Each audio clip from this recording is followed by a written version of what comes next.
Bonjour à toutes et à tous et bienvenue pour cette petite vidéo. Vous avez vu le short que je vous ai fait précédemment sur cet exemple de vidéo d'une tentative d'interpellation par un gendarme mobile, mais qui tout seul, évidemment, n'a pas réussi. Où j'explique que finalement c'est le genre de vidéo comme on en voit énormément sur Internet, qui montrent bien ce qu'elles veulent bien montrer pour essayer justement de sensibiliser et de toucher l'opinion dans un cadre bien précis. Ce que l'on pourrait qualifier plus vulgairement de manipulation. Parce que oui, le problème, c'est que vous connaissez tous cette expression qui dit « le trop d'informations tue l'information ». Eh bien, force est de constater qu'aujourd'hui, avec tous les outils qui se sont développés depuis ces 40 dernières années, force est de constater que le trop de vérité tue la vérité. Vérité, quand je dis, c'est évidemment la vérité de chacun. Ce que chacun essaie de montrer, essaie de démontrer selon ses propres convictions, parfois même en faisant des petits montages, en faisant de la sémantique, en faisant du narratif qui va dans le sens de ce que l'on veut montrer, de ce que l'on veut que l'opinion, que l'audience comprenne. C'est pour ça que ce petit short que je vous ai fait est l'exemple le plus flagrant de ce genre de vidéo où on vous montre des gens se faire agresser, se faire arrêter par des flics, mais dont on ne connaît absolument pas le contexte, et à savoir, est-ce que, et potentiellement, ces personnes n'ont pas fait une connerie avant? Filmer un jeune se faire interpeller de façon brutale, allez savoir, est-ce que ce jeune n'a pas cassé une vitrine, n'a pas essayé de voler dans un magasin, et qui, lorsqu'il a été chopé par un ou deux flics, a fait de la résistance. Vous savez que logiquement, si l'autorité ou les dépositaires de l'autorité vous alpaguent, le moindre geste contre ces personnalités dépositaires de l'autorité publique peut être considéré comme un acte de rébellion, ce qui peut être retenu contre vous. Et oui, j'entends bien que malheureusement, nous sommes aujourd'hui dans des sociétés où la plupart des gens croient détenir des droits, croient qu'ils ont des libertés, mais omettent très aisément, ou voire même ignorent, que leur liberté, leurs droits dépendent aussi d'un certain nombre de règles, de principes, qu'en règle générale, ils s'absouent, parce que c'est évidemment une contrainte par rapport à leurs convictions. Ça rejoint un petit peu ce que je disais, et que je redis.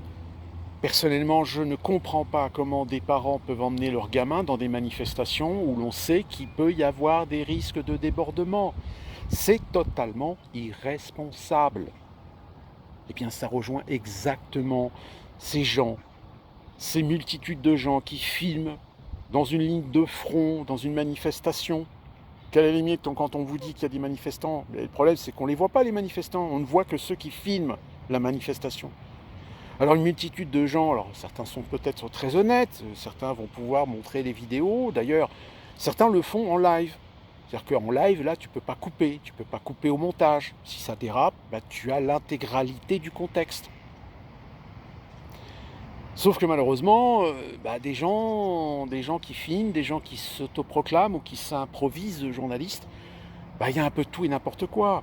Il y a aussi bien des gens qui nous donnent l'information crue, l'information non remontée, l'information telle qu'elle est, comme d'autres s'amusent évidemment à couper ce qu'ils ne veulent pas montrer, pour ne retenir que ce qu'ils veulent que vous voyez, que ce qu'ils veulent qu'ils déclenchent chez vous un émotionnel, une sensiblerie, et derrière ajouter un petit titre putaclic, de telle manière, oui, voilà les policiers nazis, si la violence policière, etc. Alors que cette violence policière que vous voyez sur les images, peut-être qu'elle est justifiée.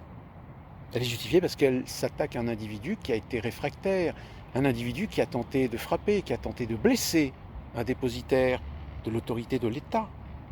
Alors attention, non, ne me faites pas dire ce que j'ai pas dit. Je ne protège pas les policiers, les gendarmes. vous savez ma position. Malheureusement, que ce soit du côté des manifestants comme du côté de la police, vous avez des gens qui ont de l'éthique, qui sont intègres, qui sont très responsables, qui sont matures, comme vous avez des tarés. Comme vous avez des gens qui ne devraient pas être là. Mais même les gens qui ne devraient pas être là, ils sont des idiots utiles. Si vous voulez faire du dérapage, vous allez foutre dans les braves des cow-boys. Vous allez foutre des gens qui ont la gâchette facile. Si vous voulez une bavure policière, vous allez envoyer des gens dont vous savez qu'ils sont borderline, qui sont au bord du burn-out et qui fatalement, par panique, vont faire la connerie qu'il ne faut pas faire. Tout comme d'ailleurs ce gendarme mobile que vous avez vu dans ce short qui essaie d'interpeller un individu tout seul. Parce que j'ai pas fait de formation de CRS, mais il me semble que lorsqu'on fait une interpellation, en général, on n'y va jamais tout seul. On y va au moins minimum à 2, voire même à 4 dans ce genre de contexte. 2 pour interpeller, 2 pour protéger. Donc je sais pas, le mec, gendarme, là, il a oublié le b.a.-ba. Donc vous voyez, c'est bien le problème. Et ça s'ajoute au fait que ce que je dis depuis longtemps. Si vous voulez foutre le bordel dans une société, vous n'allez pas mettre des gens compétents, vous n'allez pas mettre des gens professionnels, vous allez au contraire mettre des idiots utiles, vous allez mettre des tarés, vous allez mettre des gens qui vont avoir la gâchette facile, qui vont avoir le verbe acerbe, violent, insultant, agressif. Dans les manifs en première ligne, vous allez mettre des jeunes qui sont un peu trop impulsifs, des jeunes qui, parce qu'ils ont 3 poils au cul, qui se prennent pour des gorilles. Pour justement provoquer le dérapage, provoquer le chaos. Donc, le problème, c'est qu'évidemment, le trop d'informations tue l'information, le trop de vérité tue la vérité. Et c'est encore plus vrai aujourd'hui, où on peut mettre en lien aussi ce dont on a déjà parlé, c'est-à-dire l'intelligence artificielle. Cette même intelligence artificielle dont on apprend que l'Italie a finalement interdit l'accès. Cette même intelligence artificielle qui, il y a quelques jours, a permis à des gens de diffuser des images où l'on voit Donald Trump se faire interpeller, alors qu'en réalité non. Ou que l'on voit des images de Biden, de Macron, de Obama, dans des situations qu'ils n'ont jamais connues. Et plus récemment, nous avons même un petit journaliste improvisé qui s'est amusé sur Midjourney à faire quelques images d'un vieux interpellé, puisque vous savez qu'il y a un vieux cheveux blancs qui s'est fait interpeller de façon un petit peu musclée, sauf qu'il a fait des images en croyant qu'il avait des clichés exclusifs, sauf qu'au bout d'un moment, il y a des gens qui ont l'œil, qui se sont rendus compte que c'était des images qui avaient été créées par une intelligence artificielle sur Midjourney, et le mec, il a été obligé de dire, oui, en effet, ouais, j'ai voulu faire le buzz, oui, la course au buzz, la course au like. Et pour la course au like, c'est exactement comme les influenceurs. On finit par faire n'importe quoi pour être visible, pour faire des abonnements, pour gagner de l'argent. Et du coup, ça augmente évidemment les risques de gens qui émettent des fausses informations ou des informations altérées. Et ça s'ajoute évidemment à l'information manipulée. Et au bout d'un moment, si vous n'êtes ni alerte, ni sensibilisé, ni avec un esprit relativisant les choses, si vous êtes dans la spontanéité, dans l'émotionnel, etc., vous plongez la tête la première. Moi-même, il y a des fois, je suis obligé d'expliquer à certaines personnes que non, ce que vous regardez là, ce que vous voyez là, c'est pas ça. C'est pas la façon dont c'est écrit, non la façon dont c'est expliqué. Comme là d'ailleurs actuellement sur Internet, vous avez aux États-Unis des gens, oui, ça y est, regardez Donald Trump, ça y est. Là, il y en a, limite, ils expriment leur jouissance de voir Donald Trump déjà derrière les barreaux. Alors que le procès pour lequel il va devoir passer devant un tribunal, c'est un procès lié à une pute. C'est même pas sur une affaire institutionnelle. C'est même pas sur le 20 janvier 2020. Il y a d'autres affaires qui traînent. Il y a peut-être un procès qui va tomber en Géorgie, à Atlanta. Mais la spontanéité de certaines personnes contribue à envenimer une information relative, mais qui tout d'un coup prend une telle importance, fait un tel buzz, que ça finit en effet par convaincre des gens que c'est une vérité. Alors que non. Donald Trump va passer en procès, oui, mais pour une affaire de mœurs, même pas pour une affaire politique ou institutionnelle. Donc on est bien loin de ceux qui accusaient Trump de devoir être mis en tôle pour être responsable du coup d'État du tentative de coup d'État du 20 janvier 2020. Et pourtant sur Internet, vous en avez qui écrivent ça. Donc cette profusion aujourd'hui d'informations, de données, de vidéos, d'images, eh bien j'ai envie de dire qu'il y a des gens aujourd'hui qui sont peut-être plus humbles de se dire d'arrêter les réseaux sociaux. C'est d'ailleurs ce qui est peut-être en train de se passer.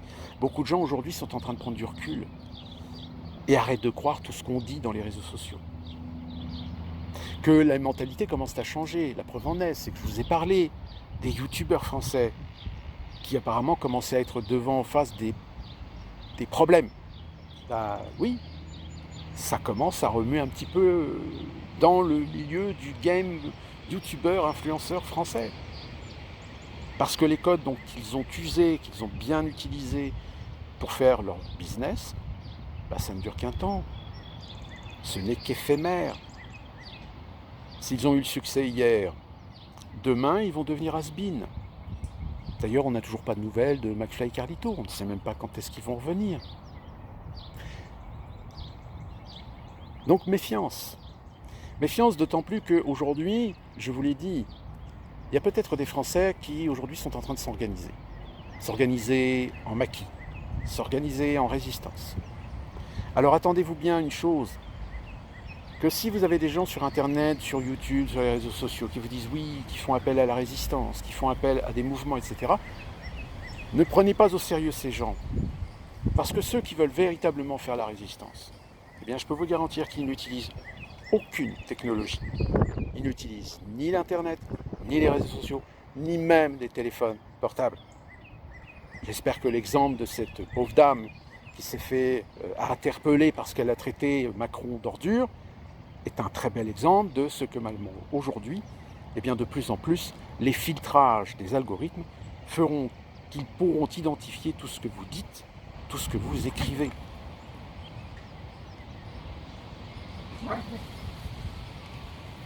Sur ce, c'est un sujet évidemment très vaste, c'est un sujet qui évolue et qui va encore plus évoluer avec les technologies d'intelligence artificielle. Et on n'a pas fini d'en parler. D'ici là, on se retrouve pour une prochaine vidéo. Ayez l'œil, ne tombez pas dans les pièges, et à très bientôt. Et d'ici là, portez-vous bien.